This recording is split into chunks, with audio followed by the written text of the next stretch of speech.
Hello and welcome. In this lesson we're going to cover pentatonic scales. There are two of them, major and minor. I'll demonstrate those real quickly right now so we can get started. A major,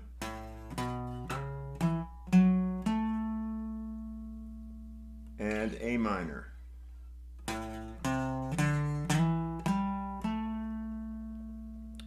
The pentatonic scales, penta, 5. So each one of these scales is a 5-note scale. They are arguably one of the most used scales in rock and roll music, for sure.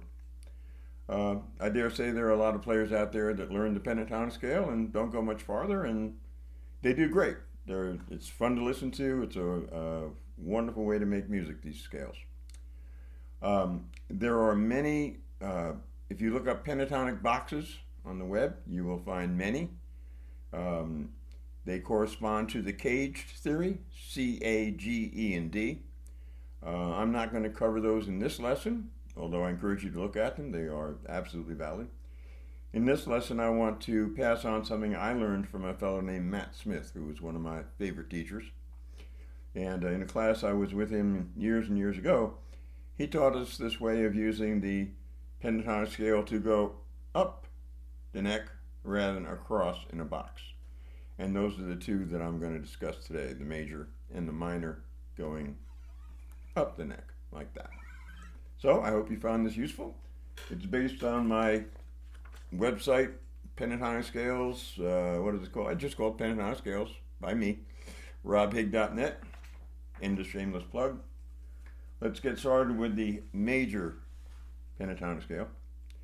I'm going to start with my first finger on A. I'm going to play A, go up a whole step to B. Now I'm going to use the same finger, my third finger, to go up to C sharp. Then over here, my first finger to E. And then my third finger to F sharp. And then end the scale on A. The next box will be the same thing. I'll start with my first finger, A, third finger on B, slide up B to C sharp, first finger on E, third finger on F sharp, second finger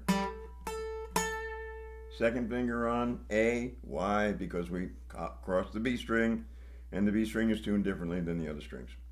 So now from this second finger on A, the 10th fret of B, I'll now use my third finger to jump up here, to fret 12 to B, then to C sharp, then first finger on E, then third finger on F sharp, and then it doesn't really matter what finger, but just for stretch's sake, I'll stretch up there to A on the top. So that was 3 octaves going up the neck of the major pentatonic scale. We'll do this again from D, so we'll start on the 5th fret of the A string now, that's D. Again, start with our first finger. All of these scales are first and third finger primarily. First finger on D, third finger on E, slide up to F sharp, bring my first finger over to A, third finger on B, end on first finger on D on G string. Start the next scale there, D, E with my third finger, slide up my third finger, second finger, why? Because of the B string. Second finger, third finger, get back to things, and there, end on D. So that was 2 octaves of the major pentatonic scale.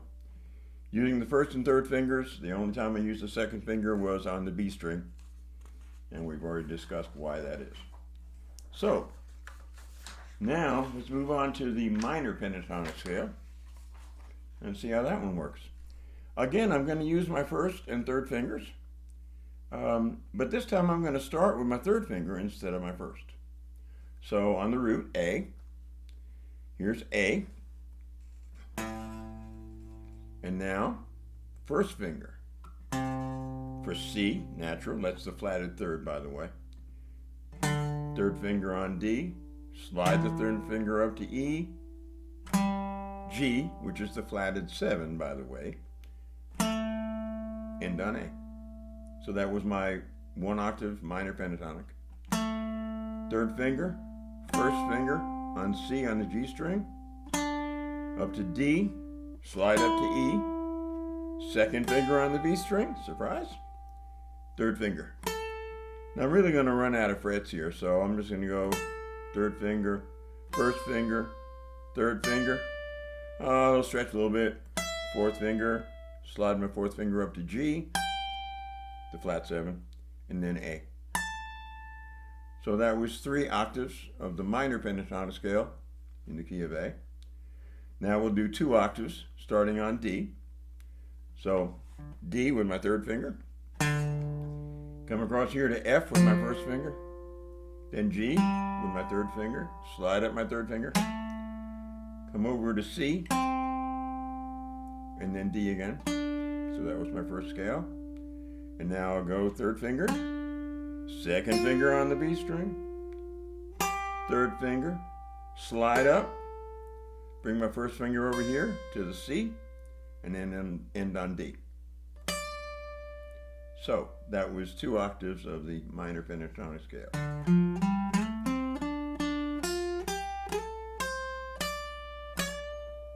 And there's a bent note on the last note, why not?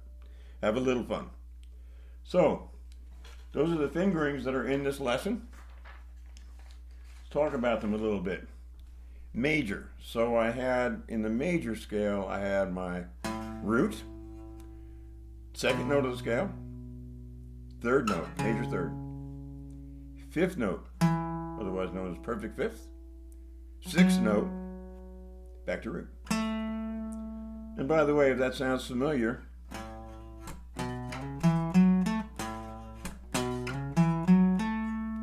so if you're ever wondering what the major pentatonic scale sounds like in your head, just think of my girl.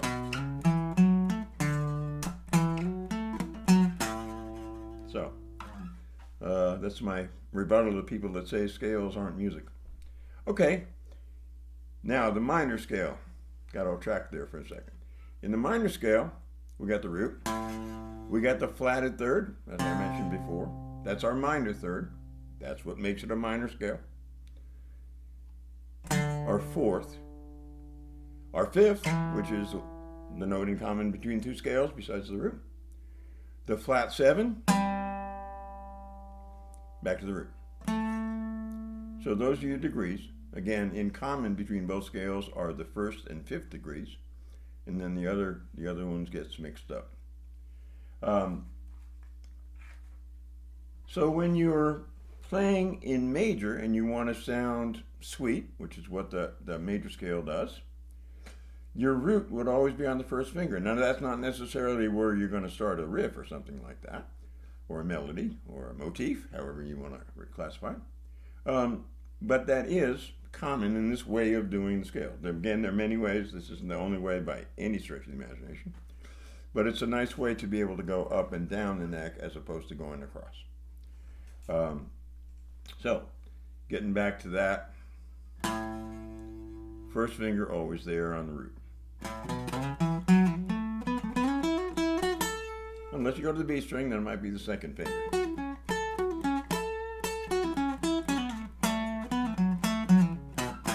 You see how my first finger always wound up on that root note. And with the minor, if you play it this way, the same thing will happen, but the third finger will always be the one on the root. So,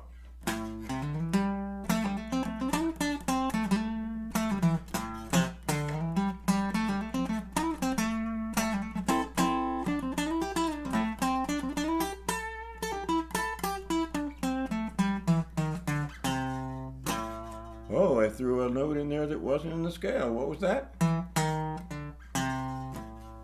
That's right. You don't have to play scale notes all the time. That would get kind of boring. Now, one of the things that's wonderful about the pentatonic scales, a lot of fun, if you play over a blues progression, in particular, you don't necessarily have to change keys. So if I'm playing in the key of E, and then my next chord will be A, and etc. back to E, and there'll be a B at there to turn around the verse. I could stay in E minor or E major or combination of both. throughout all of the choruses, and I would be just fine. That would work quite well. A good example, and I don't have it queued up, but if you look up Eric Clapton's version of Hideaway, based on Freddie King's version of Hideaway, the opening statement, now that's Freddie King. That's all major. That's all nice major, very happy kind of sound. The way Eric did it, I think, was more along this line, and then still all major, and like that, and all major, and the little chord, and then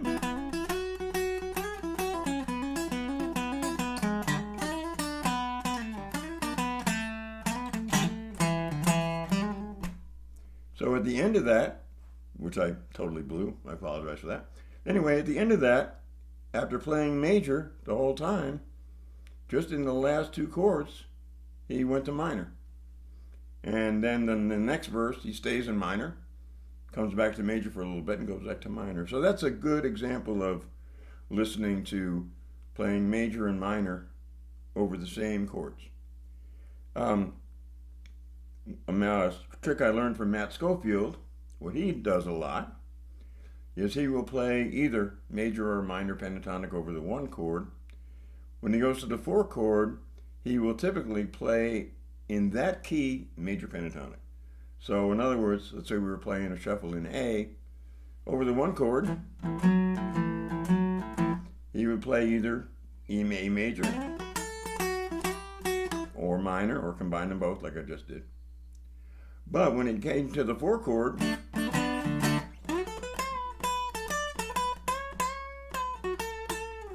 much more of a major, much more bright sound. So that is a little trick you can inject in your playing. I encourage you to look into it. I also encourage you to not just play scales. There are a lot of other notes. If I go up the chromatic scale, there are 12 notes. And little microtones in between the notes. Right? So there's a lot of things out there. You don't have to stay on the one scale, but you do want to know these scales. They all have a characteristic. This just sounds pretty.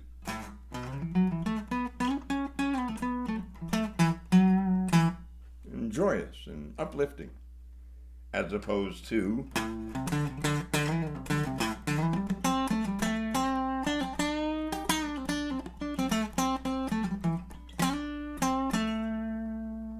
that's not so pretty. It's a little more edgy.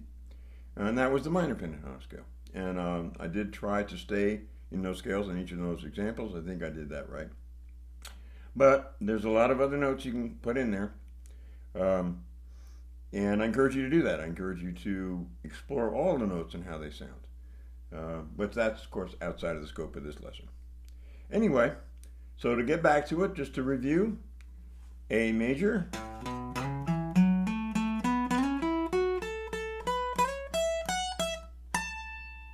and A minor.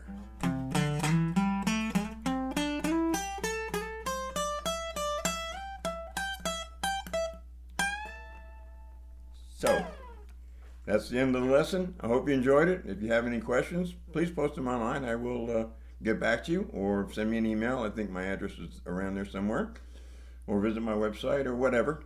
But thank you so much for listening, and until next time, enjoy.